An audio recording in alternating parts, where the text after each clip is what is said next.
Okay, we're recording. This is Wrong Speed Record Chat number 27. And we have Mr. Rhys Llewellyn. How you doing, Rhys? Yeah, I'm good, mate. Good. You all right? Good. I'm very good. Where are you? I'm in Forest Hill, southeast London, sat on my living room floor. The rest of the family are all firmly behind the other door, give me a bit of peace and quiet.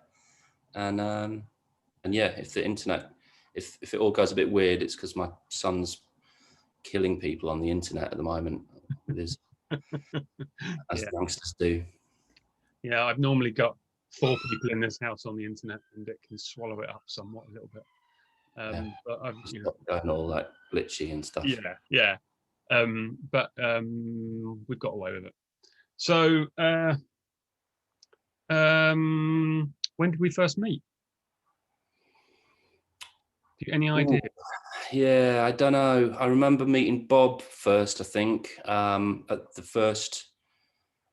No, it was before the first Hey Colossus gig, so it would have been Stanton upstairs at the garage with Reynolds and don't know who else. I remember, I remember Bob doing a terrible guitar solo with like one foot on top of the monitor, and being quite impressed with it. It was quite cringe. I was like, man, that takes balls. And yeah, bought Love Songs by Reynolds that night. Bought Walking Songs as well, yeah. by Stanton that night. A couple of other records. Got totally pissed up. Went to get a kebab outside Highbury in Islington station. Left all my records on the kebab van. Got home. Woke up in the morning. Cried into my pillow when I realised what I'd done. So yeah, I think that was the first time I met you. Like, I think I bought those records off you on the stall that night. Okay. But I don't think I think we sort of passed. Yeah. Process. I can't. I was trying to think earlier today exactly when we did meet, and it's really weird. I can't put a time or date on it at all. It's really weird. Oh, I can't remember. And it didn't help actually that you sort of joined Colossus around 2006, but you were still doing Hi-Fi Killers at the time. So there's not even a definite like switch or anything for me. So that's right, isn't it? You were still doing Hi-Fi Killers for like 5 or 6 years. It's after that, I think. Yeah, a couple of years, I think. Yeah, I can't remember. I think we were rehearsing at Dropout, right? You were rehearsing downstairs, we were rehearsing upstairs. Yeah. And then, yeah, like Bob phoned me one day and said, I'd been at the first Hey Colossus gig downstairs at the Buffalo Bar, was it? Yes. That was the Trencher one, right? With Trencher and that. And I remember really wanting to be in the band. I went up to Bob afterwards and was like, that was brilliant, but you need to get me on drums. And he was like, fuck off, mate, you're shit. And I was like, all right, whatever. I was like, oh, I want to be in that band. It looks loads of fun. But then so Bob rang you, did he, and asked you to join? Because I can't remember the details. Yeah, Bob phoned me up and he was like, geezer, you want to come play drums? Da, da, da. I was like, fuck yeah, all right, bang up for that. Yeah. And that was, I think, just after you'd released 2, which I loved. I loved the first 2 records, so I was like just really excited to try and play those songs with you. Yeah. So then you join, and quite quickly, I think, because I think this came out 2007. We did this album here. Yeah. Of Mr. Chris Summerlin doing the art, and look, including the pictures of us on the back there. Look at that. Yeah. He's giving me a sleepy face there. Yeah. It does look like your eyes are shut. Yeah. I don't know what he was thinking, but anyway. So but here's the thing: this came out on 4 different labels. One of the labels here, because I wanted to quickly talk about it just because it's funny to me. Mm. One of the labels is Rimbound Records, Irish label. Yeah. And we did go to Ireland. Do you have any memories of going to Ireland? Here is a poster that I found in the garage. We're builders, Hey Colossus and the Van Halen time capsule. Weirdly. Oh shit! Yeah, that would have been like a couple of years later then, probably. Yeah, we played in Cork, €8 to get in. Yeah. Yeah, and it was vague memories. Yeah. Cork, I remember being quite a good one. That was the gig where we had no mic stands, I seem to remember. Yes. Yeah, tricky that. Yeah, and they had to hang them over the beams. Yeah, it looked really, really cool though. Three singers and no mic stands. Yeah, but so yeah, you're right though. Paul was in the band by this point. Yeah, Paul had joined. Yeah, so hence this must have been around 2000. Tim had joined as well. Yeah, and Bob was still shouting down a mic at that point as well, I think. Yeah, so it's probably 2011-ish. I think we went to Ireland and we played 3 shows. We played Cork, Galway, Dublin. It must have been earlier than 2011, way earlier than that. Oh, okay. I think because I was not in the country that year.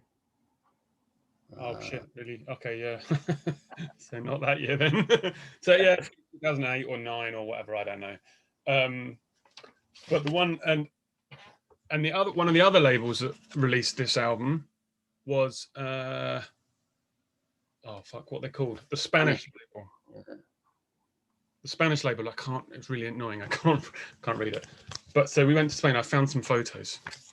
And John drove us. And here you are with John. So this must have been one of the first things you did. And it's the first European tour we played. Here you are. My hair is in a similar sort of, I look like I've been locked down a bit too long there as well. Yeah, I think we just come off. Locked down hair. We just had 18 months of COVID, so we went to Spain. John's about 15 years old in that picture as well, I think. Yeah. His Bob's classic, holding a pint up to the White Cliffs. Yeah. We all looked very young. There's more Bob. Look at that belly. That's a fairly standard kind of van position for Bob. And Rhys. Yeah, that's pretty much. Oh God. So what year is this? This must be 2007 or 8, right? And there we are. I would say 2007. Yeah. Yeah, and we're in Bilbao there. There's John, the driver. James Parker was still in the band at the point. Yourself there, holding court. Yeah. There's Bob. We all used to wear really baggy trousers back then, didn't we? Yeah, I know. Yeah. Weird, isn't it? That was Bilbao. Yeah, that was a funny night. Yeah, it was a good one actually. The Bilbao. I remember Bob going to sleep on the stage before we played because he was having one of his funny turns, and me and John, the driver, went and found a little bar and just got absolutely smashed, and forgot kind of what time it was. We found a bar and they were like, we were the only kind of young English people in there, and they kind of took a shine to us. Yeah. And we got absolutely smashed. And then we were like, oh no, we've got to get back to the venue for the gig. Like thinking, we had plenty of time. We got back and you were like shouting at us, like, come on, we got to. Bob was like complaining that he hadn't had enough sleep and blah, blah, blah. And then I just remember like thinking, whoa, I've maybe had a bit too much here. And we started playing and John just like ran down the front and was just stood at the front like, yeah, the whole way through. Totally pissed out of his head. It was quite good fun. It was a good one though. It was one of the good ones of that. So we played 4 or 5 or 6 maybe dates in Spain. I can't remember. We drove all the way through France. We played one show in Poitiers on the way down. If you remember that, we got paid about. Yeah, I remember playing that gig because it was probably one of the only gigs I've ever played where they made me set my drums up facing the opposite direction to the rest of the room. So I had to face the wall, basically. Do you remember that? Yeah, it was with, we played with Mother Trucker at that gig, Birmingham band, weirdly, in Poitiers. tiny little pub that was just rammed and was completely inappropriate for us to play. It was like, yeah, there could have been some like skiffle band in the corner or something, but we just destroyed the place. It was hilarious. Yeah, and then we drove around Spain, lost a whole load of money, and then drove home again. Yeah, I remember after that Bilbao gig, didn't we go and stay in some creosote sodden shack in the mountains? And Yeah, we did. like, it just, we all got completely drunk and Yep. God knows what. And then we decided it was a really good idea to cancel the next gig. Wasn't worth going to. And we stayed in the shack for another day. It was in the mountains though, wasn't it? It was with that other band, the Adrift, I think, the Spanish band. It's great fun.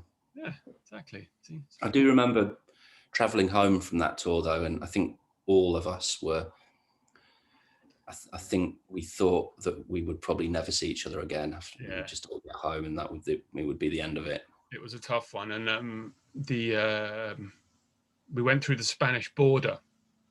Don't know if you can remember, but Spain to France has a bit of a border. Like, unlike a lot of the countries in Europe, they've got a bit of a border there, haven't they? You can definitely tell what's going on. We went through, and they let us go through. Yeah, they let us go through, right? They let us go through for a bit. Yeah, for a bit, and then they pulled us over like a mile into France, right? Yeah. I can't, and well, yeah, they let the dogs go through the van. I know that much, but I don't. They did. Yeah. They let the dogs, the worst sniffer dogs that I've ever seen. I don't know about you, but terrible sniffer dogs. I'm not sure what they were sniffing out because they didn't find anything, and that was quite weird. But these early like tours that we did, they were the piss in the bottle tours, where you drink a lot in the van and you have to piss in the bottle and then just either chuck it out the window or just keep it.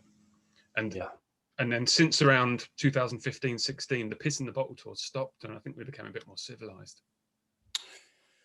Yeah, well, we've all become a bit more, elder statesmanly like, and we don't drink as much as we can't drink as much as we can, because we know that our bladders are not as strong as they used to be. So we'd just never get anywhere, would we? We'd just be constantly pissing. No, exactly. And now I'm often the driver. I know that we have to stop every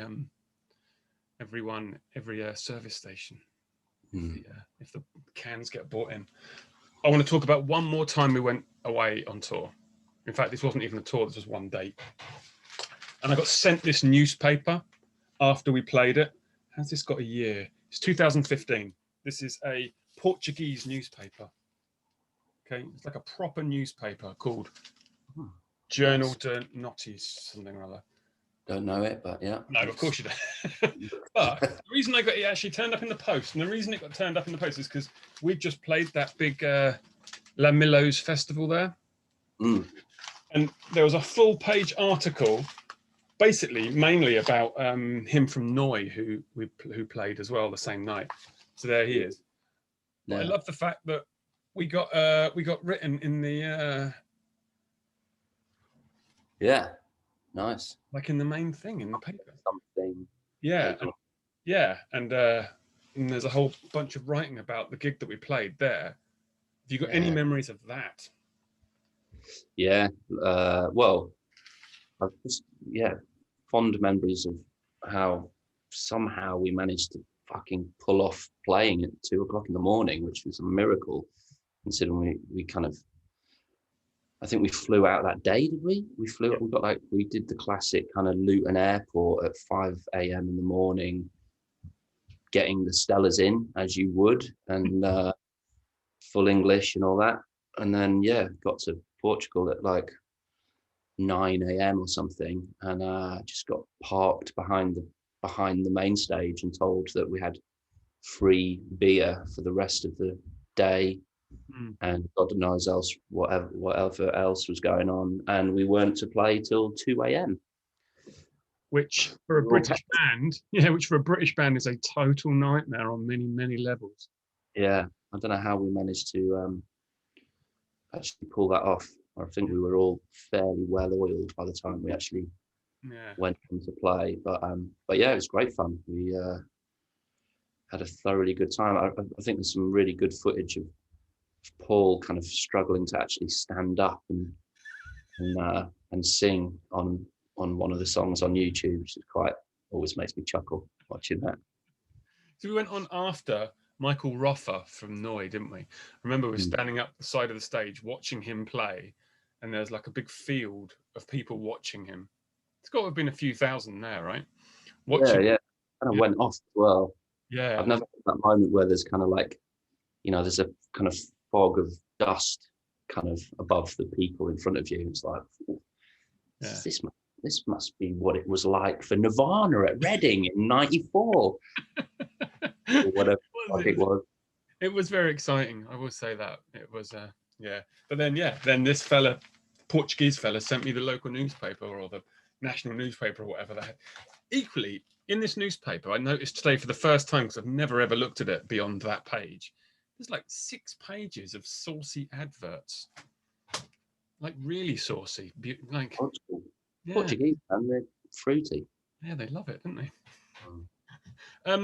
So before we get into talking about records, there's the other things you've done that I'd be interested to know about. One was you and I believe Tony ran Upside Down. That's an old classic there, Noisestar. Noisestar. So this is a sharp in hash, as we abbreviated it for some reason, because that's not a star, but anyway. Yeah, I don't know. Actually, it's never occurred to me what the hell that's all about. So you did I don't know how many records you released on the label. You did a series of split 12s. This is Charlotte Field and Ships Going Down. So that was a series of 3. They were the first ones we kind of put out. Yeah, that was back in the day, 2000, 2001, 2002, maybe. I can't remember now. But yeah, we sort of, we kind of met a bunch of cool bands around that sort of similar time that we met you. And the kind of thought process behind those releases were to invite the band to come and record with us. So the first one was with a Stoke band that we loved called The Wow, who were just awesome. We used to go and watch them all the time. And we were knocking about with Quirel, Valentina and Gypsy and Stefania at the time. So we got them to do the first one, and then I think that's the second one, which Charlotte Field we were playing a lot with, and Ships Going Down, which is now the Tim who runs Transgressive, and then the third one was Edmund Fitzgerald and Bilge Pump. Yeah, I do have that. I couldn't find it.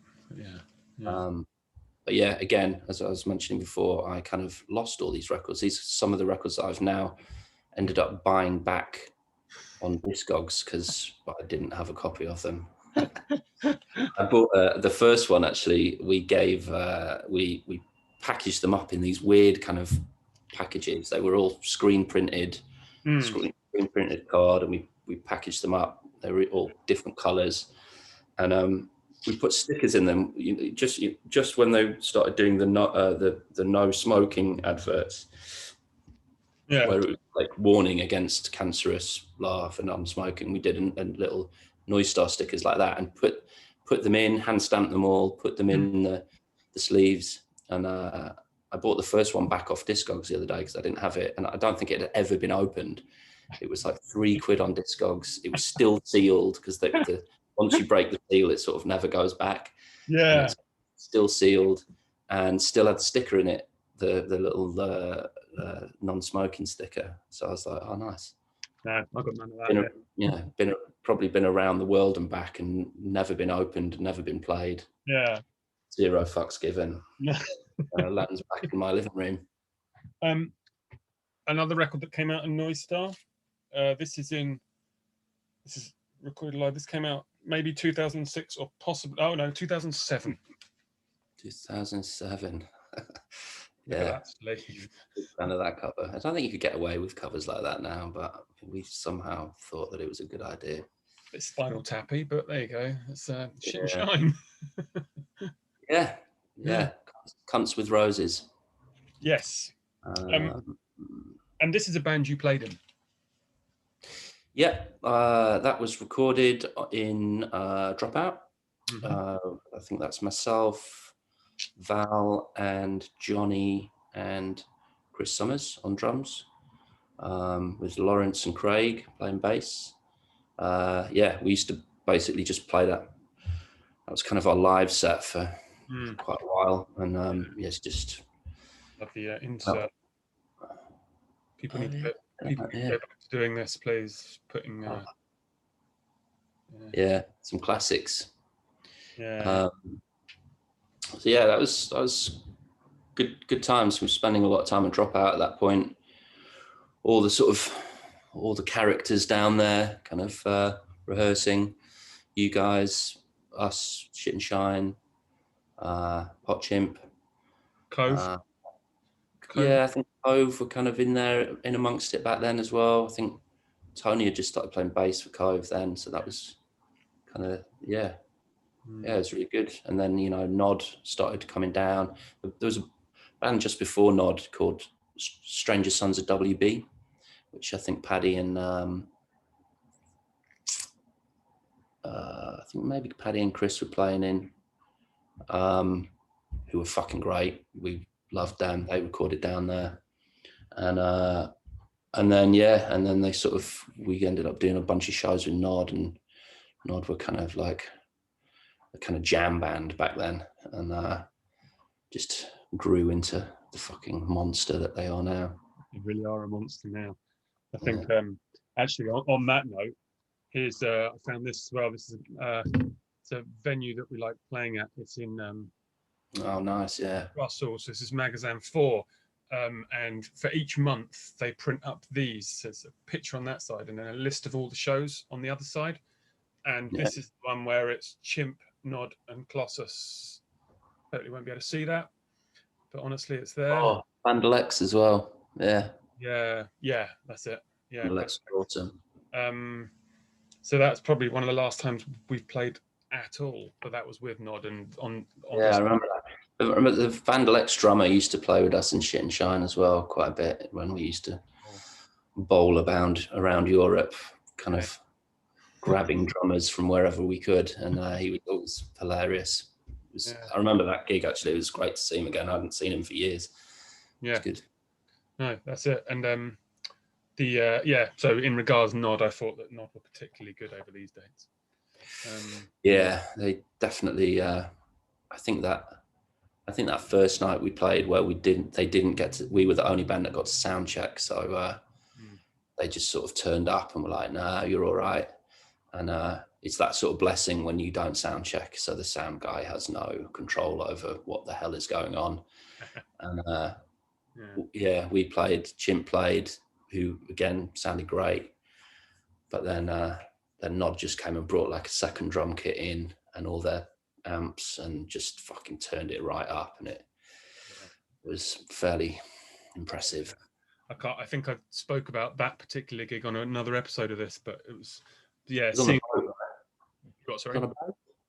Yeah, it was on a boat on the Seine in Paris. Yeah. And I thought that Nod were one of the best things I'd seen for a very, very long time. that gig in particular, it felt like there was a steam rising above them, and it looked like a science fiction evening. Also, it just looked so like it was so excellent. It was so good that Paddy took his shirt off, which it's going well when he takes his shirt off. I've never taken my shirt off. It's never gone well. So the last thing I want to talk about in regards to what you're up to is last couple of things is the Acidliner album. We can one of the best records from last year. I'm long speed there. I love this album. Really love it. It was on cassette a bunch of years before it needed to be on vinyl. It sounds brilliant. And also this. Yeah, old school. Yeah. Young Science. Yeah. So tell me, this is Chris Summers' label, right? Yeah, I don't know if he still does it now. Actually, Hmm. still doing it. But yeah, that was his first release. God knows why he wanted to put that out, but yeah, he put a bunch of great stuff out. He put an Acidliner 12-inch out as well. Some Shit+Shine stuff. And yeah, ran it out of Rough Trade West. Totally awesome dude, lovely character. And yeah, that was kind of 2010 maybe. So yeah, just kind of weird kind of electro kind of stuff, making noises in bedrooms and stuff when I when not being able to kind of play drums. So Chris is or was the drummer in Todd, and was also in the Shit+Shine drum army on various occasions. Yeah, he does, and he played with us, right? In his other band, I can't remember what they're called now, but he's got another kind of. What are they called? Old Boy. Old Boy, yeah, that's right. Yeah. Kind of Guildford, Surrey crew, I think. Yeah. But yeah, super awesome dude. Yeah, totally. But okay, so that's all that covered for now. There's a couple of other things we can go to in a bit, but for now, let's talk about records. Okay. Please, Mr. Rhys, hit me with a record. Caught the sun, Joe, as well. Have you been out? You've been delivering post this morning. You've definitely caught the sun. Really hot today, and I should wear sun cream. Look at that. This is April the 20th or whatever the hell the date is. And have you been throwing garden furniture around as well? I know. I do cut my own hair, or at least cuts my hair. I've given up on hairdressers. I'm done with them from now. Well, they've been illegal for a while, so you know. Yeah, so it was easy. Giving up was easy, but now I've officially given up. Now I've got the kind of 2007 boot going on. We've gone the opposite way with our giving up on hairdressers. Hit me with a record from your favourite record shop. Okay, favourite record shop. Again, like most people, I think I have too many favourite record shops, and they sort of change over the years. One that has kind of been a staple while I've been in London is this record shop that runs this label, which is, I'm sure you all know, which is Soul Jazz, Sounds of the Universe. Yeah, they're just, Sounds of the Universe is the shop, and they run the Soul Jazz Records label upstairs, and they just have the best taste every time I go in there. There's, you know, it's current, it's new, but then they've just got all the old classics as well. And yeah, it's kind of my go-to place. I've worked in London, central London, since I've lived here, so that was always a place. This shop as well, this is not actually bought from the shop, but it's the label, which is no longer there. But Black Market Records as well on Derby Street, sadly closed. This is a great record. It's off their label. Larry Heard, again, very inappropriate cover, but awesome. Larry Heard, who still puts out tunes, Mr. Fingers kind of stuff. Black Market were great. I used to work around the corner from there, and I'd just be in there every lunchtime. And they used to put shows on as well. 5 o'clock Friday, 5 o'clock in the evening, we'd kind of all sneak out of work early, and they'd put a DJ on. And around that time, it was kind of 2005 and 6 through to about 2010, and it was like all sort of like young dubsteppers and stuff like that who would just crank the sound system up in the basement, and yeah, consequently just got loads of really great records from there.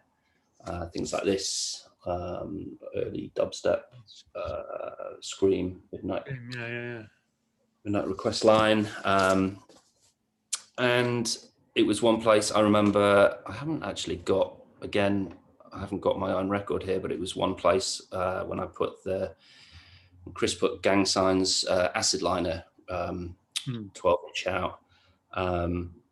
It was like a kind of epiphany or huge moment when I went in there and saw it in the racks behind. You know, you'd have the thing there and all the records lined up for the new releases, and it was there. And I was like, I actually went in and bought my own record from a shop because I was like, I wanted the sticker on it. Now I don't have it. Fuck knows where it's gone. But yeah, just kind of really advised me on kind of dance music and stuff like that marketed. And then sadly it shut in 2015, I think it was. Just shut the doors. It's now a nail salon, which is fairly grim. Soul Jazz is still going strong.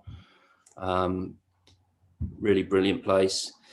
But like on the flip side of that, so that's kind of like modern day London, you know, hipster record shops, for want of a better phrase. When I first started buying records, I was brought up in a little town called Holmes Chapel, which is like a leafy, rural Cheshire village with like no record shops. But we used to buy. Sorry? Been there a couple of times. Yeah. Well, when I was growing up, there was a shop called Martin's, Martin McCall. Do you remember Martin's? It's like a newsagent's. We got two in Street. Yeah, they're still going. I think they dropped the McCall and now they're just Martin's, maybe. Right. They still got the McCall? I'm not sure. They still got the McCalls, yeah. Oh, really? Okay, so yeah. We know it as McCall's, yeah. This was Martin's, and I've got a 7-inch here that I bought, which is, again, it's one of my favourite records. It's still got the Martin's very worn badge from there. Nice. This is one of the first records I bought from there in 1986. It's The Edge of Heaven by Wham. Absolute classic, double 7-inch with a gatefold. Lads. I think it's the final Wham single that they released. Before they split up. I think they announced they were splitting up, and George was going off to do his adult career, and yeah, they released this, which is just banging. It's like 4 tracks on 2 7-inches. Edge of Heaven, a re-version of Wham Rap, 86, Battle Stations, and Where Did Your Heart Go? Where Did Your Heart Go is a cover. I can't remember who originally did that. Where Did Your Heart Go? The front cover of that 7-inch is it's pretty simple. Yeah, turquoise. Oh, turquoise! Oh, yeah. And then blue on the back. I mean, so yeah, that was Martin's McCall, and then just a couple of doors down, there was like I was telling someone the other day, there was another place we'd get our records, which was a shop called Rainbow, which Rainbows it was called, which wasn't a record shop, but it was a china shop, crockery and china. But they'd have boxes of records behind the desk, behind the counter on the wall, similar to Black Market, but very different atmosphere. They'd have the top 10 singles on vinyl, 7-inches at the time. So you could go in and buy the top 10 from the china shop with some whatever crockery you'd like to buy as well. But obviously there was only kind of me and maybe my mate who would go and do that, and no one else would. So nothing ever got sold. So then the top 10 would go down into a box, and you know, it'd be in a bargain basement box for 50p, and then the next week's releases would go up there. So yeah, that was where we used to get our records from. Are both these places in Holmes Chapel? Yeah, Holmes Chapel Precinct. We'd go up the precinct. Got a precinct for the weekend. Yeah, we'd go Martin's, check that place out. Then we'd go Rainbow, and you know, check that place out, and then we'd go down down the Dane, down the river, and smoke fags and drink 2020 and do all that kind of thing. So yeah, that's kind of they're sort of the two polar opposites basically.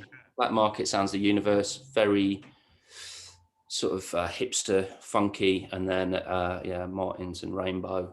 But weirdly, equally important, I'm sure. Yeah, equally important. And then there's loads. At the minute, I'm really enjoying every time I go down to see my folks in Wales now. There's a really good record shop I was in the other day called Tangled Parrot in Carmarthenshire, which is super awesome. They've got a record shop upstairs and a little bar venue, really tiny. It's just like a little living room, but they do like craft ales and stuff. So yeah, that's really good. There's a lot of that at the minute with the record shops doing other things to help them keep going. Yeah, I don't know if it's run by the same people,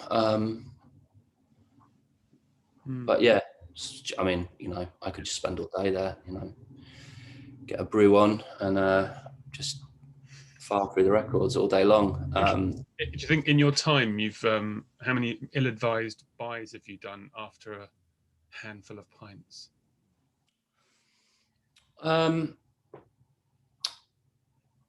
Because fair few. I must admit, I rarely do I go record shopping when I'm pissed up. To be honest, I usually go to try and make a beeline home and go straight to bed.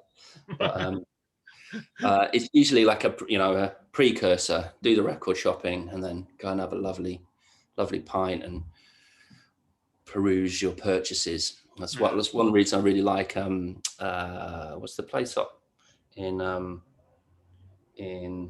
Glasgow? The monorail. Super lovely place. Yeah, I love that place. Do a bit of buying and then sit around and drink some beer and eat some food and compare buys.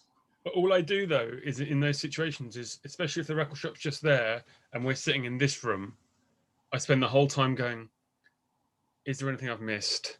Should I go back in there? Like, have I, Yeah, you go for like a round two. I'm going back. Yeah. I'm going back in.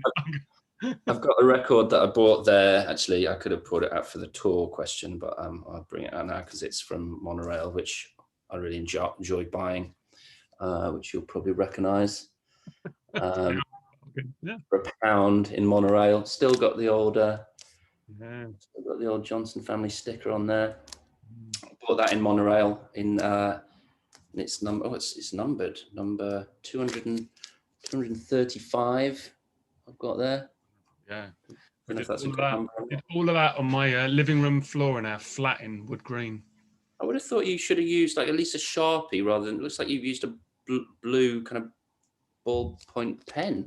Yeah, when did Sharpies get invented? Maybe they weren't around then. I don't know. No, you're right. There wasn't Sharpies back in the 90s.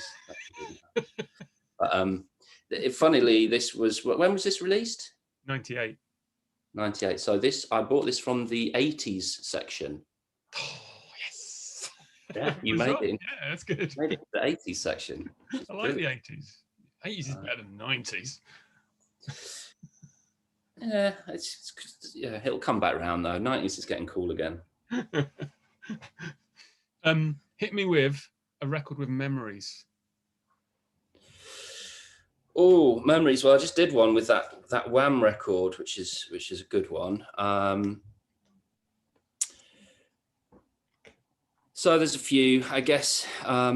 This is one which brings it all back. Pretty pivotal record for me. Aerosmith, Toys in the Attic. Aerosmith was the second band that I saw live. Like proper band, but I'd kind of say they're the first. The first band I saw was T'Pau at Altrincham Ice Rink in about 1987. But I just wasn't really into T'Pau, to be honest. I just got dragged along.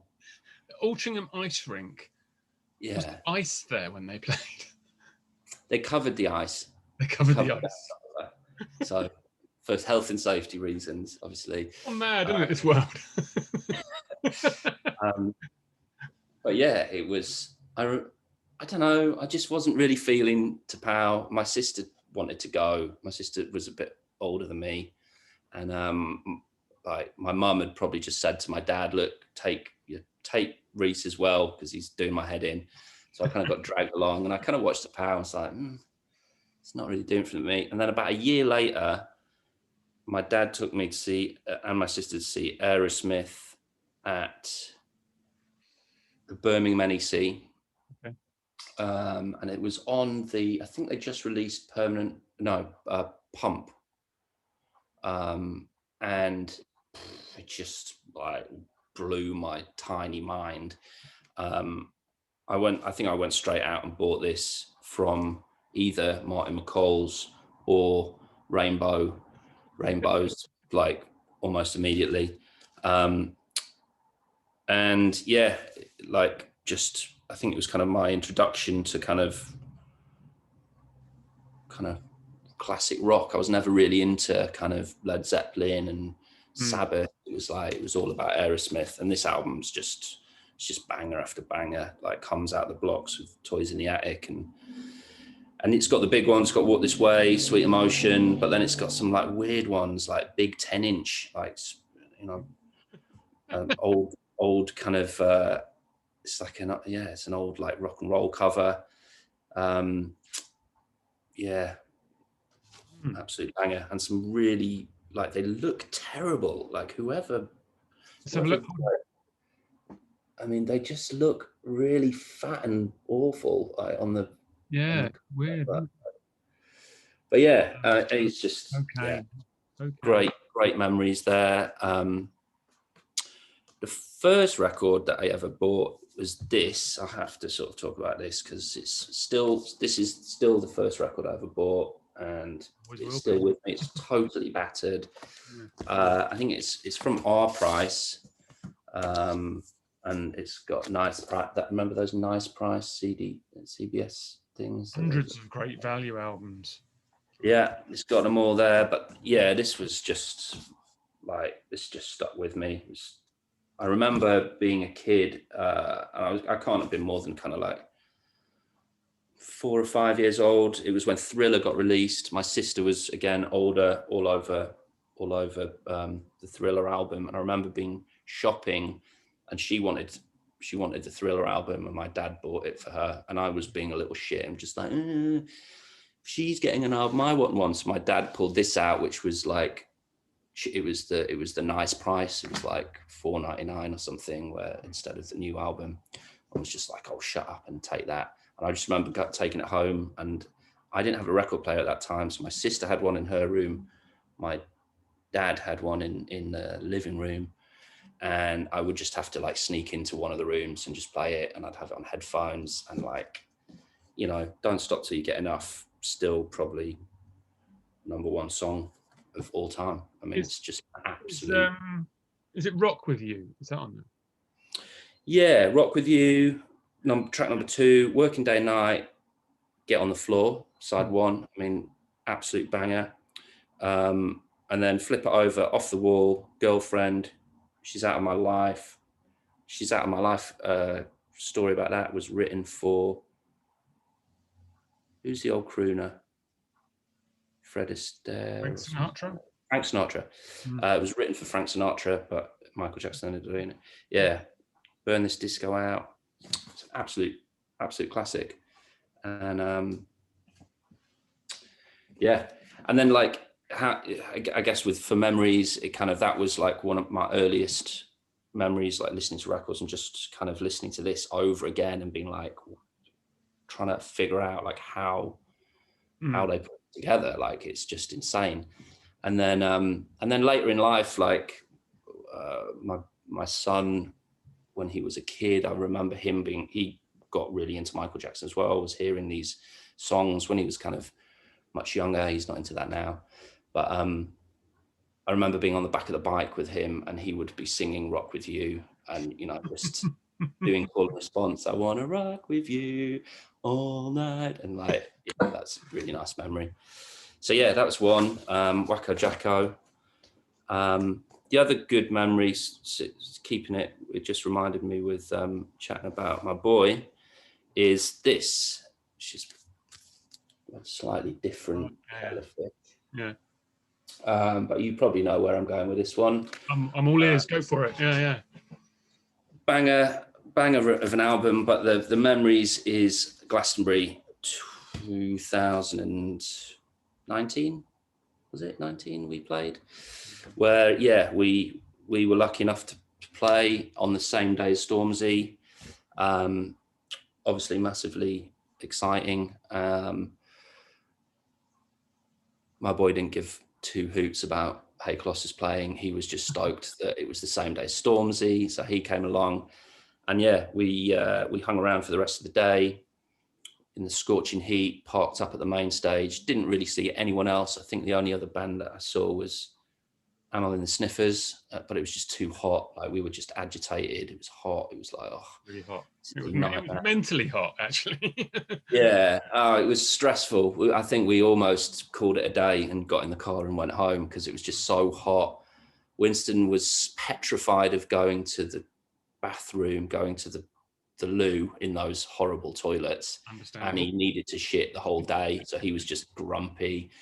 Finally, we persuaded him. We stole some toilet roll and we're like, just go and have a shit. And he went and had a shit, and it just changed our whole day. Everything was fine after that. It can do that. It can do that. A shit it can change a man, you know. And so yeah, we just parked up at the main stage, and it was great. Like, we had a couple of drinks, met a few friends, but we just didn't really move. And he was just super excited to see Stormzy, and then obviously he came on, and it was like, it was just amazing watching him watch Stormzy, and like the excitement. It was thrilling, and it made me feel like it was like back watching Aerosmith back in 88, 87 or whatever it was. And yeah, I just put, like, he came on, and like, that kind of drama where it's just gone dark, all the lights go out, and it's like the intro tape comes, and it was, I think they were playing like an intro tape with Jay-Z chatting with Stormzy about headlining Glastonbury and da-da-da-da. And then he just came out of the park, I think, playing the first song, First Things First. And it was just banger after banger. And we were just close enough that when the pyros went off, you could kind of feel it in your face. It was like hot. And Winston was on my shoulders, and I could just hear him like singing every word, just like, ah. I was like, okay, fucking hell, this is blowing his mind. And it was fucking great. It was just worth all the drama and stress that had happened like the day earlier in the day. That's the sort of thing that makes everything else worth it, isn't it? Yeah, it just sort of, it was exciting, man. There's no rock bands that were exciting that day. It was like, nothing was. And before it was just drab. I can't remember who was playing before, but it was just so boring. And then he just came on and just smashed it. And then, Winston was on my shoulders for the whole time. And which just meant that I was just fucked at the end. I was like, my back was killing me. I was fucked, bouncing about in this field. And then someone came up at the end. We were walking off, and someone came up to us and was just like, that was brilliant. We were stood behind you the whole time. We didn't watch any of the show. We were just watching your son singing along to every word. And I was like, okay, yeah, it's funny. That could have gone the other way, though. That could have been like, you blocked our view for 2 hours. Yeah, he was just super excited. And then, we slept over, and then, just got up. I think I got up at 6 a.m. and just started taking the tent down while they were just still sleeping. I was like, get in the car, we're going back on the M3 or whatever it was. And I think I was back at home, showered and in bed to watch the next day of Glastonbury on the telly, how it should be done. Because I worked that weekend. So like we played it, but I worked. Like we were backstage before we played. The sound people, the people like the crew that was working backstage came up and were like, "Are you the postman for the area?" He said to me. I was like, "Yeah, we've heard about you. You're the postman for the area." So know your face. yeah. Which, by the way, if you're watching, is not the reason we got that gig. It wasn't because I'm the fucking postman. Yeah. But the guy who booked us said that we were the only band he spoke to when booking. Everyone else he went through booking agent. But we're nice. the only band of that whole Williams Green stage that Yeah. that That was nice. That was just a nice time. I remember we went on after Black Midi, right? And they were just really chatty with us backstage as well, and really lovely, you know. Yeah. South London boys and whatnot. They were fucking awesome as well. I remember watching them and being like, we'll watch that drummer all day long, man. It was just yeah, he was buzzing, wasn't he? I think he might have had his top off. He must have been having a good time. Oh, he loves it. He takes his top off all the time. Oh, really? Maybe. But does that ruin it if you take your top off all the time? Like if you're like Paddy from Nod and you just do it on a special occasion, you know, when things are going well. Mate, if you've got it, flaunt it. But my top is staying firmly on. Same here. Although if this starts going well in a minute, I might take my top off. But anyhow, yeah, that Glastonbury Festival, that was good.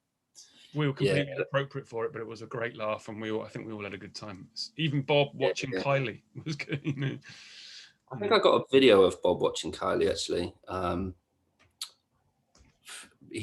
think he looked quite sun-kissed at the time, similar to yourself. Yeah, I know. Yeah, Somerset. Oh, here's another one as well. Memories while we're at it. This came out last night. I don't know. Yeah, banger. Yeah, 92. I remember my mate Joe, who was a bass player in like very first band. I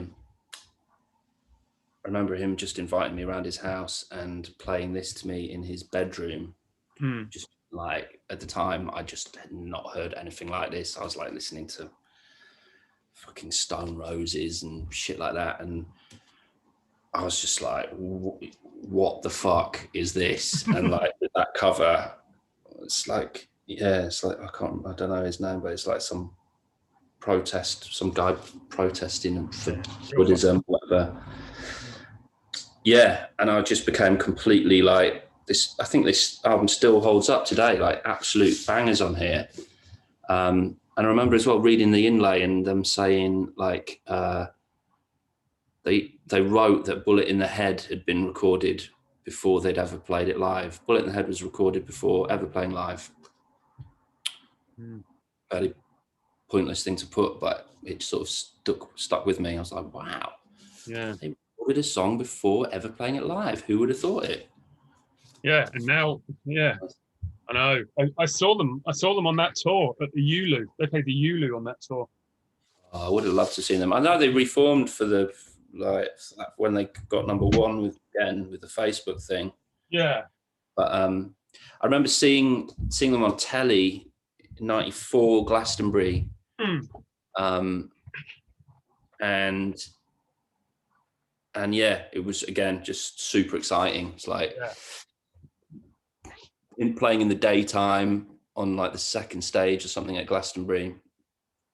They had that guy Maynard from Tool come and sing a song with them. I think the drummer from Jane's Addiction plays on this as well. And it was just super exciting. Yeah, it's just like, yeah, holy shit, you know, this band of mean business. And that's it. Because if we're now 30 years old, pretty much, that record. Yeah, 92. So yeah, damn. Yeah, I just remember it being super exciting. And me and my mate Joe, the band that we were in, loved it so much that we would play songs off this in our set, but we didn't have a rapper, so we just play them instrumental. We were like, fuck it, we just play it anyway. And we just like, how ridiculous is that? Like, we just playing instrumental covers. But yeah, it's a goodie. Yeah, no, it is. It stands up. I've just had this thought of that being 30 years old, and well, that Michael Jackson record must be knocking 40 years old now, right? 1979, it was released the year I was born. Yeah, so there you go. So it's like 42, 43 years old. Yeah. So when you first got that record in like 84 or whenever the hell you cried your way into owning that album. It was old. It was in the nice price section. back then. Old then, yeah. But in '85, if you go back 40 years, you're looking at 1945. Like what? Like it's mental to me. Like I know this is I'm losing track of everything by saying all this, but it blows my mind that 40 years ago feels recent musically, but in 1985, 40 years before that was not, was a different set of rules going on. But this is for another discussion and something I haven't quite got my head around, but it does blow my mind a bit. That it's weird, that sort of thing. Anyhow, record bought on tour. Hit me with a record bought on tour. I've just gone and done one of those with the Stanton, so that was on tour. Actually, I have one other thing to say then regarding that, but it's to do with this band here, right? It's The Cure, right? I'd like to. So you're talking about going to big festivals and watching Stormzy, and it's all very exciting, and Aerosmith, and all very big. But you did work, didn't you, where you had? I remember you telling me that you'd seen The Cure fairly recently, like within the last 5 or 10 years, and it being incredible, and through your work that you were doing at the time. Yeah, actually no, but yeah, I think you've got that. I can't remember if I saw The Cure through work, but I remember telling you how amazing. So The Cure I saw live in Imola with Valentina, who you've already spoken to, I think. I won't even try and guess the year. It was fairly recently for The Cure. It was maybe 2004 or 5. Right. And I was not really massively into The Cure. I had Love Cats and Pictures of You, 7 inches, and that was about it. I was like, okay, and she got us tickets to see, it's a great record that is. She got us tickets to see The Cure with the Pixies headlining and The Cure playing before them and a bunch of other garbage, but that was all we were interested in. And she really wanted to see The Cure and I really wanted to see the Pixies. And so, we went to Italy to see them and got super smashed the night before. I can't really remember much about it, but I vaguely remember her cousin or one of her family members meeting us from the airport, took us out, got us completely smashed. And I woke up on her cousin's living room floor or something. And we were like, right, we've got to go to Imola, drive from Rome to Imola. It must be like a 4-hour drive or something, maybe more. We've got to find the car. Where did we leave the car last night? Let's go and get a coffee and think about it. Went to get a coffee in the street and there's just traffic everywhere. It's like, fucking hell, where's all this traffic coming from? And her cousin is like shouting in Italian and we're like, quick, we've got to run. We went to find the car. He'd left the car in the middle of the road, basically just like blocking off all the traffic, hence why there was like lots of traffic there. So we jump in the car, drive to Imola, massively late, pull into Imola racetrack where the festival's going on and park the car up, get out the car, and I can hear the Pixies playing Where Is My Mind as we're walking from the car to getting to the fucking place, and it's their last song. And they've swapped I've flown from London to see the fucking Pixies and they're playing the last song, and they've swapped the lineup round. So the Pixies are not playing last, you're playing last. And I was mortified. I was like, fuck. I'm missing the Pixies, missed them, didn't see one song. By the time we got in, they'd finished and I was gutted. And then The Cure played and I was blown away. They were like amazing. And I didn't expect to be interested in them at all. And from that sort of turned me on to The Cure. Yeah. I don't know if I've seen them since then, but they're fucking great. Yeah, Awesome. I think I'm obviously I now once you started telling that story, I remember. I did see them at Festival as well. I think I worked at Festival and they were headlining maybe. Yeah. And again, fucking brilliant. They just got the tunes and they just know how to do it. Because that's so your job certainly at that point, and I know it's different now, but at that point it was computery IT stuff for festivals and whatnot. It's one of the things you did as a side thing. Yeah, my mates were doing it, but where they just basically go and set up to basically record the video and audio for gigs. They're pretty much, at one point they were doing most of the festivals, bar, I think they didn't do Glastonbury because I think BBC did that themselves. But yeah, they were doing Festival, Download, V. We did a few times. What was that sort of grimy one that was really good as well? In London, Wireless. So yeah, just sort of park up, set up all the rig and then just park up kind of recording acts, which is great actually, because you kind of like you get all the different angles of all the cameras and stuff. So you can actually watch, you can watch what the drummer's doing the whole time, because you could just see that camera the whole way through. And then I remember we did, I think it was at Duran Duran we did, and they had to sign a NDA to say that they wouldn't, maybe I shouldn't probably be saying this, but anyway, the singer from Duran Duran didn't like to be filmed from behind and from the waist down these days, because I don't think his buttocks are as pert as they used to be, let's say. So yeah, they had to be very mindful not to cut to a long shot from behind of the singer, because he didn't like it. Enormous ass. Yeah, it's saggy these days. Happens to the best of us. Yeah. I might get some of that action then from now on. Where were we? Was it record bought on tour? Was that what I asked? And then I jumped. Oh yeah, record bought on tour. So yeah, Stanton was one I was going to flag up. I think I noticed you've got in the background. These were good ones that I got on tour. I was really chuffed to find these. Yeah, I've got that there because you put me onto it. That's Tin Man, and I love that.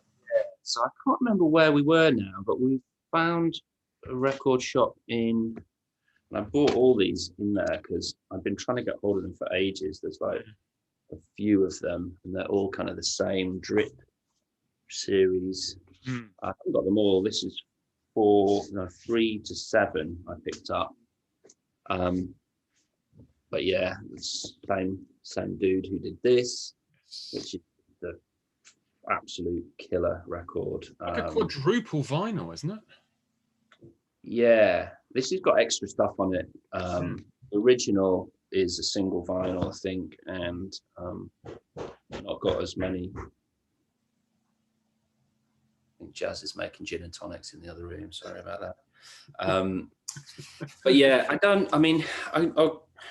won't profess knowing really anything about this guy. He's just, I just remember someone playing it to me years ago, and it was just so perfect. I think it was just a 303, or what sounded like a 303, and maybe a 606 or a 707.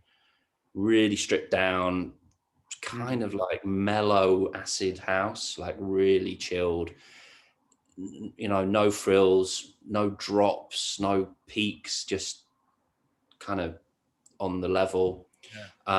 And then likewise, this dripping series, we were on tour. Can you remember where it was? It was I have a feeling shop, but I can't remember where it was. I got a feeling it was Ghent. Ghent, yeah, that could have been right. But yeah, don't know much about him, but Johannes Avinen, I'm not even gonna, apologies for pronunciation, but absolute legend, total killer. I agree. There's something about it. It's just like the song, like there's like only 1 or 2 songs on each side of that like 4 LP thing, but the songs so subtly tweak all the way through. It's like just someone I know. Someone's just like twisting like a little phaser or whatever knob all the way through, and it just up and down slightly. It's real subtle stuff, but it's really very, very, just super nice, and it just sounds proper. Yeah. Obviously, he knows his onions, knows what's going on. So yeah, they were the kind of tour ones. I think that was pretty much. Do you think your drumming style is influenced by that sort of thing? No. Where do you get what you do from? And the reason I ask this is because when I was speaking to Valentina, so Valentina is in an episode about 2 or 3 before this, so you can go back and watch that. Sorry, we talk a lot about drums with Valentina because that's her bag, of course. She's one of the best. But she was really like super complimentary of what you get up to and how you do it. And what I was saying about what you do is that although we're technically a heavy band, or certainly were maybe more heavy than we are now, but you're not a heavy drummer. Do you know what I mean? Is that? Yeah. Well, I don't know. Like, for you know, I guess me and Val used to play drums together a lot. Like, just, you know, even before playing Shit+Shine and yeah, used to love playing with her. Just very kind of jazzy and sort of what's the word, light and shade. I don't really know. I don't think any of the sort of I think electronic drumming, you know, I imagine like people like I'm going to show this while I'm talking about Joey Fat Drummer. You know, for me, that's kind of like metronome style electronic. Like, it sounds like he's a drum machine. Do you know what I mean? And about as far from that as possible, really. I kind of struggle to stay in time at the best of times, but I don't know. I used to play a lot of blues. This guy, my dad sort of turned me on to Roy Buchanan. Like, my dad was like quite a, you know, old kind of blues hound. People like Average White Band, and yeah, just kind of get that sort of swing, you know, a bit of, you know, you can play the same thing over and over again, but you can make it sort of swing completely differently, you know.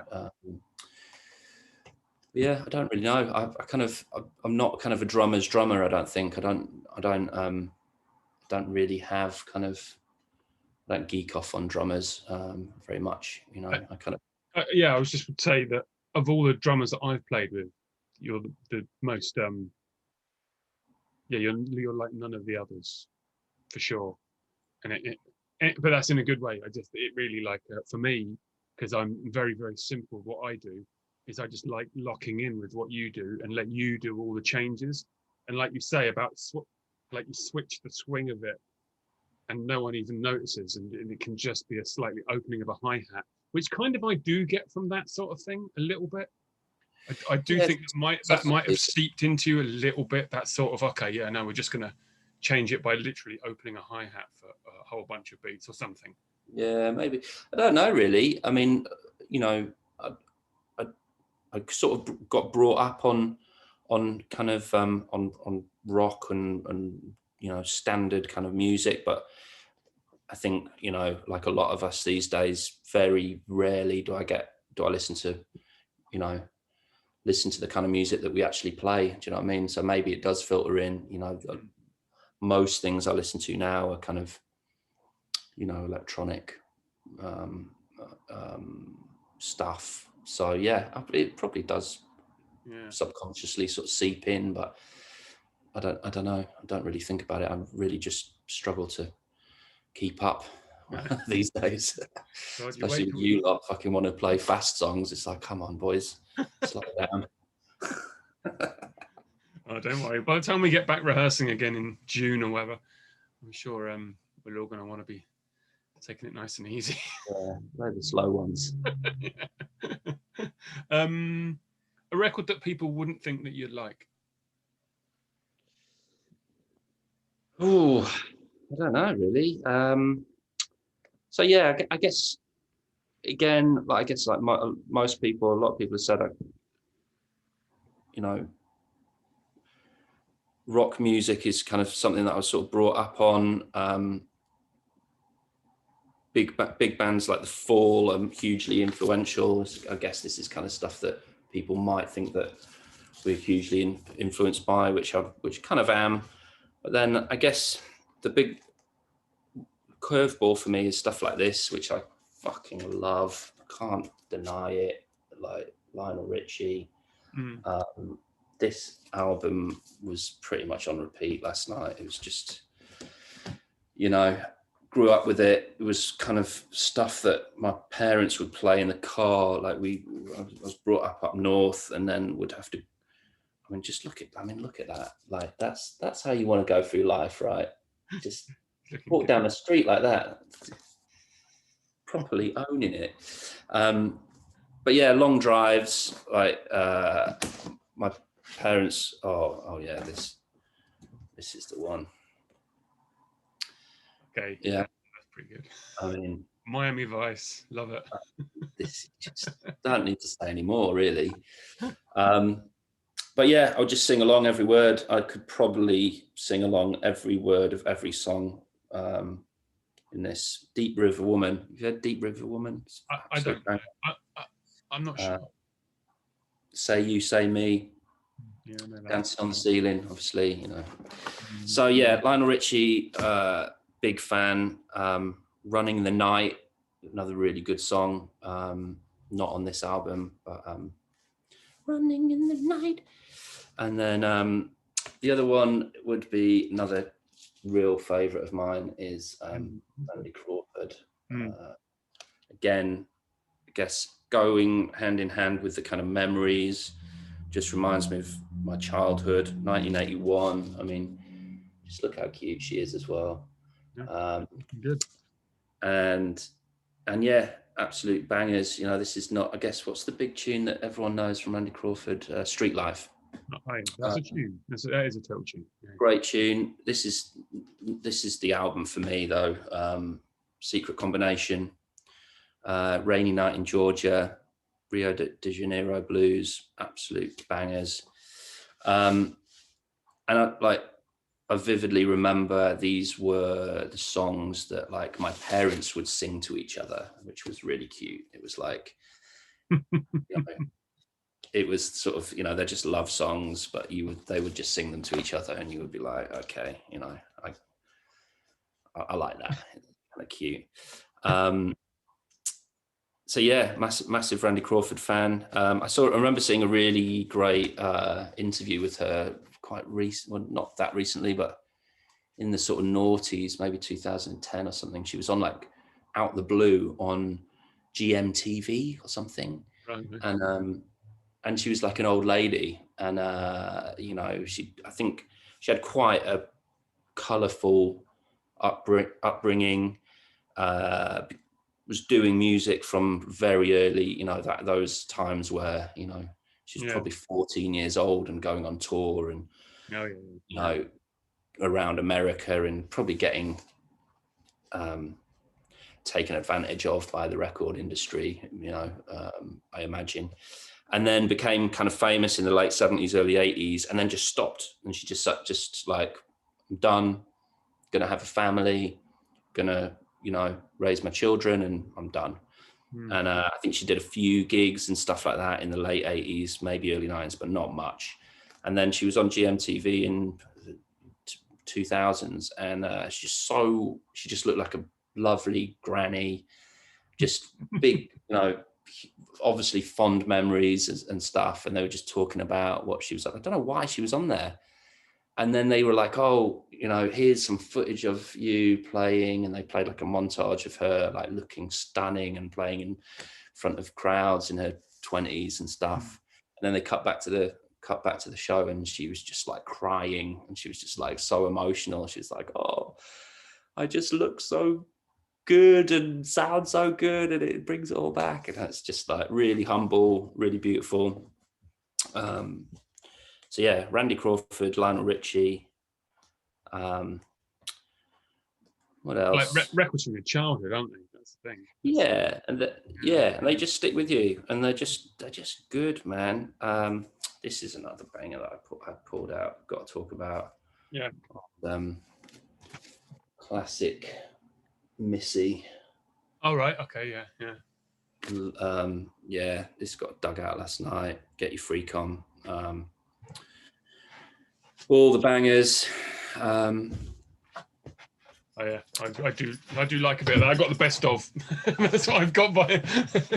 Yeah, this is the only album I've got on vinyl. I've got a few cassettes. Yes, so addictive, so good. And then I've got a bunch of 12 inches with all the versions on. E-Freak on, Work It, all that sort of stuff. Gonna have to pull the old Whitney. Whitney I know you love Whitney. I know you love Whitney. these two records are just something else. I mean, Whitney. Just absolute bangers. I don't know if Luther was involved in some of this stuff. Or maybe I've dreamt that. But yeah, Luther Vandross as well. Yeah, a bit of a sucker for it. Do you think that comes from your sister? No, I don't know actually. George Michael comes from my sister, for sure. I remember, I don't know why I've got no Wham here, but like I remember my sister being a massive Wham fan, and that kind of came from her. Whitney, I think I was just an impressionable young boy, and just like the ladies. Yeah, it was. You know, I don't think there's been another Whitney, is there? I mean, I think Beyonce you could probably chat about, but you know, nah, not really. But yeah, I think I got a lot of that from my sister. Like she was really into Michael Jackson, into George Michael and Wham. Yeah, maybe Whitney, I'm not sure. But then she sort of also educated me on hair metal as well. She kind of pivoted in her teens and just started liking like Motley Crue and Skid Row, and I was like, "Wow, this is interesting." So yeah, I became a bit of a kind of hair metaler for a while. I can picture that. Yeah, kind of George Michael stuck with me, and Whitney, and a just sort of bit of R&B really. Can't beat a bit of soul and R&B. One other record that I was going to show in regards to you and your drumming, and perhaps maybe it also comes back to a record that you liked when you were young or whatever, is some yeah, Tusk. Yeah, my favorite Fleetwood Mac album. I know there's been many debates in the van on the ultimate Fleetwood Mac album, but Tusk is the one that I would always go for. Yeah, is that's got Sarah on it? Yes. Yeah, which is like, it's just an absolute, like, that song is a kind of the song to finish all power ballads, really. It's a ridiculous, overblown, cocaine-riddled nightmare of an album. It's double. It's double.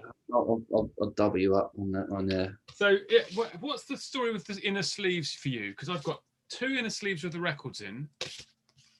Yeah. And 2 more. Yeah, 2. You choose which ones you want to. Which ones you want to use. What is going on? So confusing, isn't it? It's like, I don't know. Yeah, but it's just the proper fucked up cocaine years of Fleetwood Mac. Like, we've made a shitload of money for you. Can we have 4 inner sleeves, please? Yeah, we don't even know what. We don't even have 4 records to fill them, but yeah, we just use the life out of everyone with a Mac. But, Fleetwood Mac is the one, really. I think, what's the other one that I would go for? Would be this one. Would probably come in as second. I love Tango in the Night. And Tim Farthing's the same. Tim Farthing's an. I know this is Tim's favourite one, I think. Yeah. It's mainly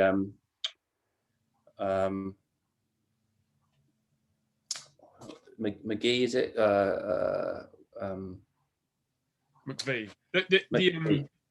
The production on Tango in the Night is insane. Like, it's so simple and good.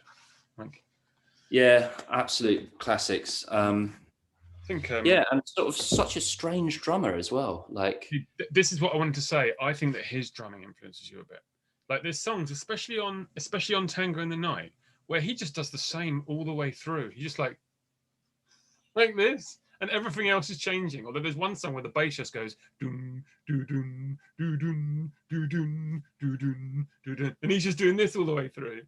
Yeah, I just find he comes up with they're such simple beats, like, but so brilliantly executed, and and so unusual as well. Like, they're not like exactly like, if you do a bass line like that, like just the go-to beat would, like, he's about as far away from the go-to beat as possible. It's like, so, I don't know, very strange drummer, and brilliant in the same breath. But you can't put him against, he's not like, again, he's not a drummer's drummer. He's not like, he's not got the fills or the embellishments. It's just, but like, if you see, yeah, and if you see him now, though, he's got a Hawaiian shirt. Is he living on Hawaii or some crazy place? He looks like he's the happiest person that's ever existed. How would he manage it? The band is named after him. Like, how the fuck did he manage it? And he's probably in the most, probably one of the most famous drummers of all time. Yeah, I bet he probably can't play a paradiddle or doesn't even know what one is. Like, but fair play to him. No, yeah, he couldn't join a single other band. Like, yeah, exactly. Like, yeah, you're not really good enough, actually. Yeah, maybe. The early Fleetwood Mac stuff with Peter Green era is wholeheartedly different as well, and he has got to show off a few more chops in that era. But I think by the 80s, they were making massive stadium selling kind of pop songs, weren't they? So it's just different kettle of fish. Yeah, exactly. I like early Fleetwood Mac as well, actually. So. Yeah, same. Whenever there's a Fleetwood Mac documentary on the telly, it's like, it's okay, let's leave this on. It's catnip, isn't it? That. But yeah, you're right. I saw one the other day, and yeah, he's the Hawaiian shirt half open, drinking TNT in the sun. It's like, yeah, whatever. It feels like his next sentence is always going to be, I can't believe it either. Yeah. Yeah, brilliant. Okay, so the last subject I got here is favourite 10-inch. Oh gosh, 10 inches already. Okay, I've got a couple of 10 inches here. So 10-inch is actually the format that I potentially love the most. I think probably something to do with the first ever release that I played on was on a 10-inch. And God knows why. I think we just decided it should be a 10-inch. We wanted to do a 10-inch. Don't know why. But then also, I think Ralph brought it up with the kind of the dub plate thing, which I've got a few of from Transition, which he mentioned. Yeah, they're just amazing. They're like things of beauty. I was kind of obsessed with getting dub plates at one point, and yeah, consequently, I've got dub plates for records that I don't actually have the records of. I think I sold the records and just thought I'll just keep the dub plates because they're better. So yeah, a couple of good goodies. This is one of my favorites that I've got, which is a band that you're familiar with. They're called The Heads. On Man's Ruin. This is particularly awesome. Maltinitus. Man's Ruin. I know Man's Ruin label they were like quite a big deal, right? Like San Francisco label or something. Stoner, from America. Yeah, they and they had these sort of super artwork kind of things that they would do. I'm sure someone else showed a Man's Ruin record, but yeah, The Heads is the only stuff that kind of turned me on to them. The Heads were kind of like a bit of a favorite band of mine. I was sort of late onto them, got onto them through Rocket.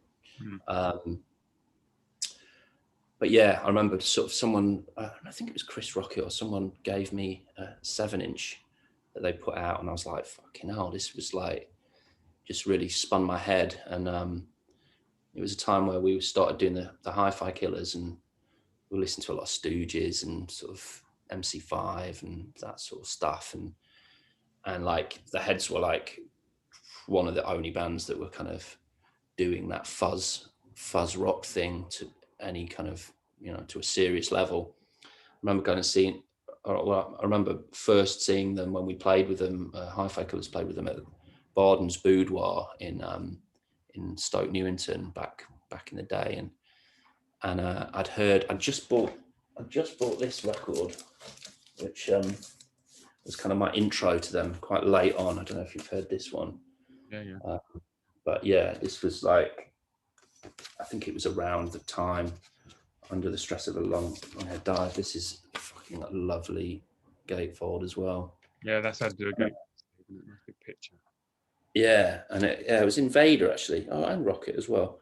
And yeah, I remember turning up at Barden's Boudoir after work. We were like supporting them, and they were sound checking. And I was walking down the stairs, and they were playing the opening to the opening tune to this album, Earth Sun, in sound check. And it was like, I was like fucking blown away. I was like, oh my God, this sounds amazing. And they were absolutely brilliant.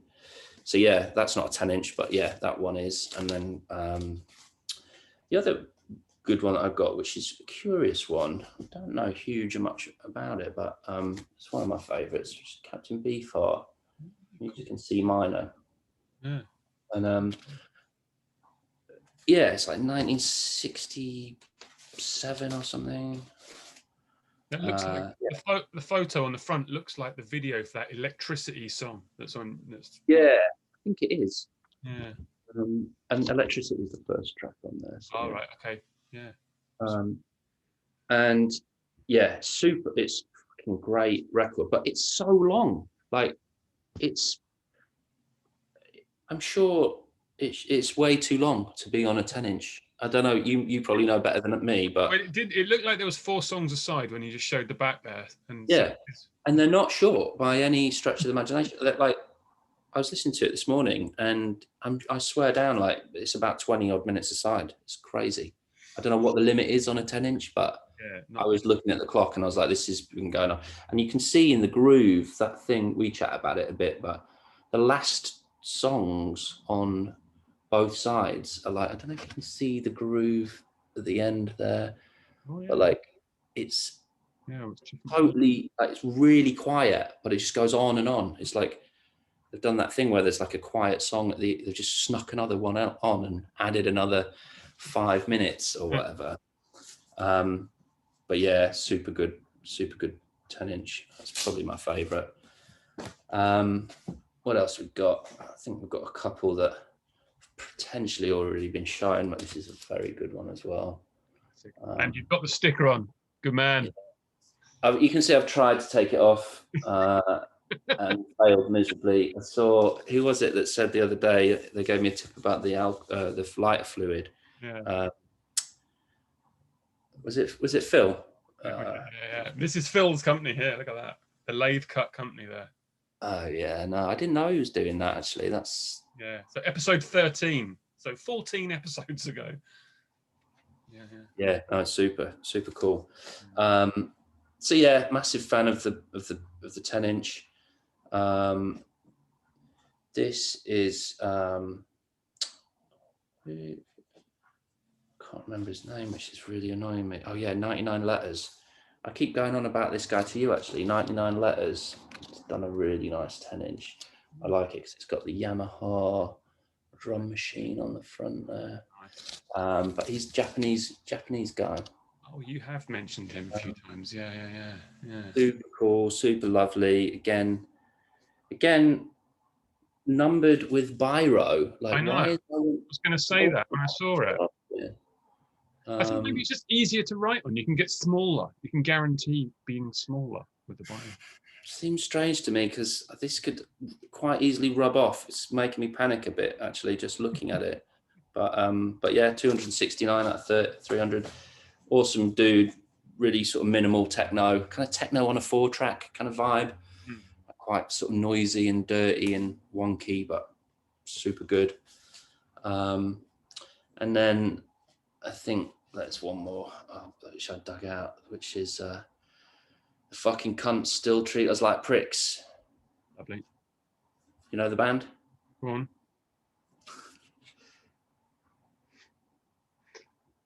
Yeah, beautiful. Yeah. You got to drop a bit of bilge pump in there, do you know what I mean? I've asked them to come on, actually. I have asked. I wish I had their first album on vinyl. I don't know if it ever got done on vinyl. I don't think it is on vinyl. But yeah, absolute banger. Yeah. I know that. So I know that you like odd size formats, and I really wanted to show a DRMCNT CD, but I couldn't find it because it's a 3-inch CD. But I did find a 3-inch CD that we are on, and I'll hold it up. Okay. This is for scale. Oh yeah. So that's for scale. Yeah. So it's a 3-inch CD. That's one that I don't have. What is on that? This that was for a gig at the Windmill, was it? Yeah. It's got the full date. It's we started putting a night on called Wind Your Neck In. I think we only did. I have a feeling we only did one night. Presents a Riot Season special. So Andy must have come down for it. Yeah. At the Windmill, Brixton, December the 1st, 2009. I think we gave this CD away to everyone that came. And it's got Todd, Colossus, Deathscalator. So it's a 3-way split, 3-inch CD.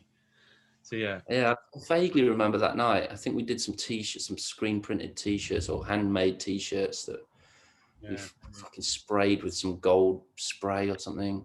Yeah. I have in fact, there's nothing written on it actually. Nothing written.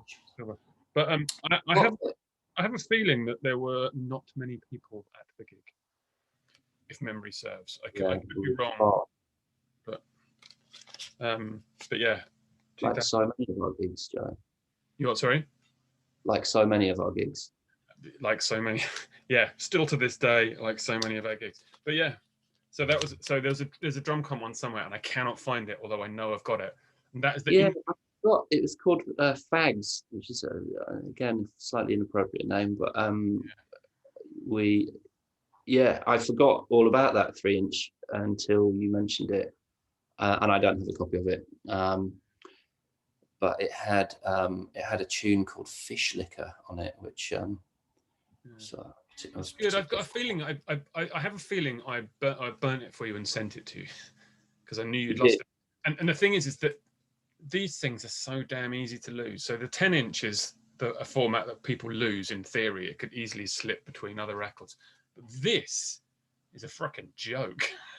Well, it was the perfect way to destroy your laptop if you try and put that into the old CD player in a Macintosh laptop.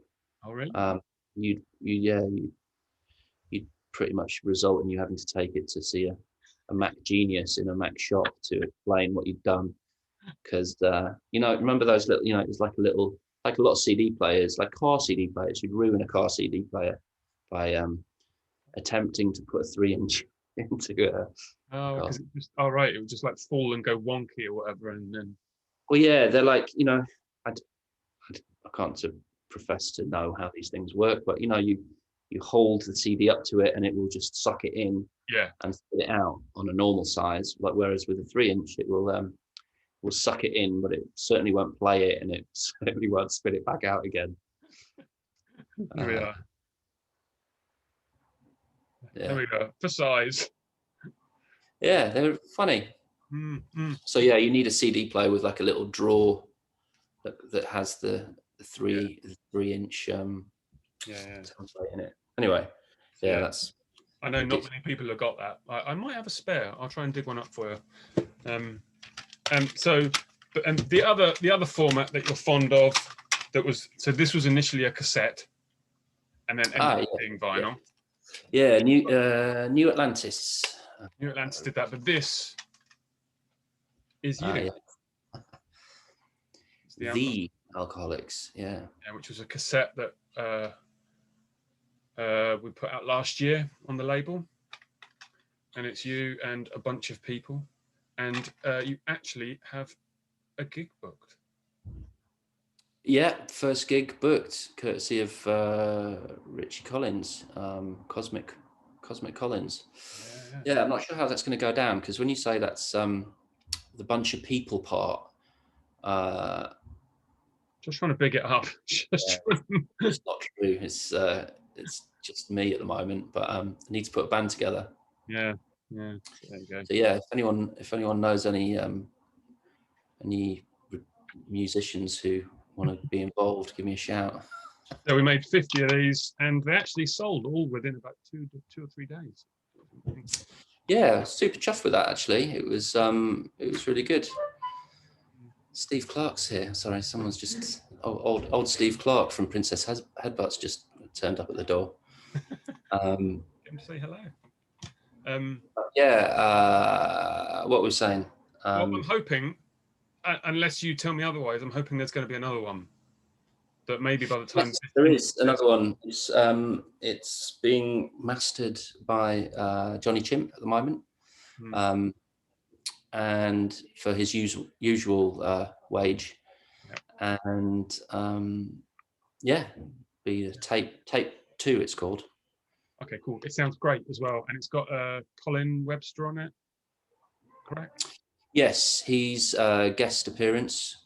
Colin Webster on it. Actually, Tim sings on that as well. Tim Farthing. There's a tune on that tape, the first one that he sings on the last track on that, which is super awesome. Love Tim. And then Colin Webster, who lives down the road in Sydenham, is in a bunch of bands. We kind of bumped into each other on the tube a few times, and at gigs. He plays in Sex Swing and does like a bunch of super cool jazz kind of stuff. He's playing on like 3 tunes. He was on the Idols album as well.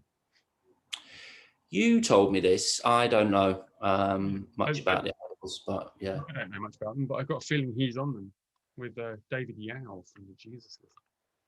David Yao is on the Idols album. I think so. Unless I'm making, I cannot profess to be an expert. The last time I spoke to anyone from the Idols, he served me a pint in the exchange when he worked in there. And other than that, I don't really know him particularly. But okay. I'm not a fan of David Yao. Right. Well, you don't need to be. He's singing on the Idols album with Colin Webster blowing some horns. Stuff, but I'm not a fan of Jesus Lizard either. Well, I didn't bring any Jesus Lizard records in here because I think I probably knew that. Yeah. The one that, don't get me started on them. No, the only other record I brought in here was this one here. Oh, Anderson .Paak, yeah, big fan. I think Anderson .Paak's 4-album run. Is this one of them? Yes, absolutely love that record. Yeah, I love all 4 of them. I think they're brilliant. He's just an absolute monster on the drums as well. Yeah, I mean, love it.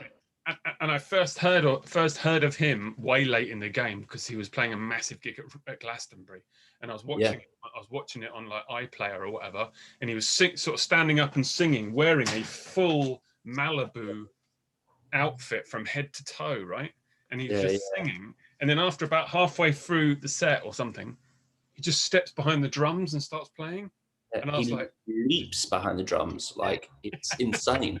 I think that's the first time I've ever seen him play, or one of the only times I've seen video footage of him play. And yeah, same. I think I'd listened to a couple of tracks. I think you played me his stuff first in the van on a shitty sound system in the van, and I was like, "Oh, this sounds pretty tasty."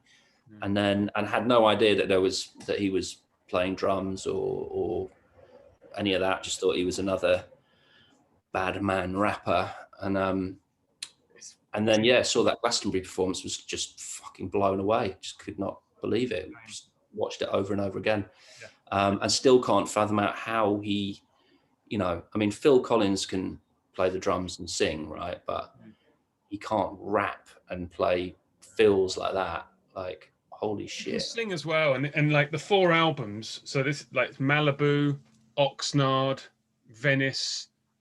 What's the one you got there? Venice.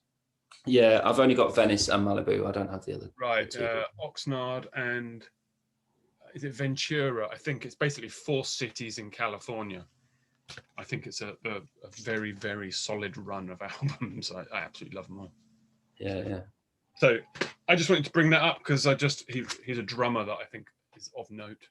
So yeah, no, great shout. I'd completely forgotten, you know, how absolutely awesome he is. Get it on. The sun's out there in South London. You've got a friend round. Mate, yeah, I think we're busting out the barbecue is the plan. See how it goes. Steve Longbox just turned up. I think Tony Noisestar is going to be here in a minute, and you know, South London crew. I'm going to walk the dog in the fields. That's my plan. Does that mean you're going to call me? Because that's the only time we ever speak is when you're walking the dog. Most people now realise who watch this or who have been on this now know that when the dog gets walked, the phone comes out. Business gets done. Business gets done. It's 1 hour where I do all my business. The dog walk. Yeah, I love it. It's nice. Right, let's call it an afternoon so you can get on. Yeah, mate, loved it. Great to see you. Yeah, really good to see you. And look forward to middle of June when we might actually rehearse. It'd be fun. Yeah, you booked one in, right? 20th. Yeah, and the week before. Yeah.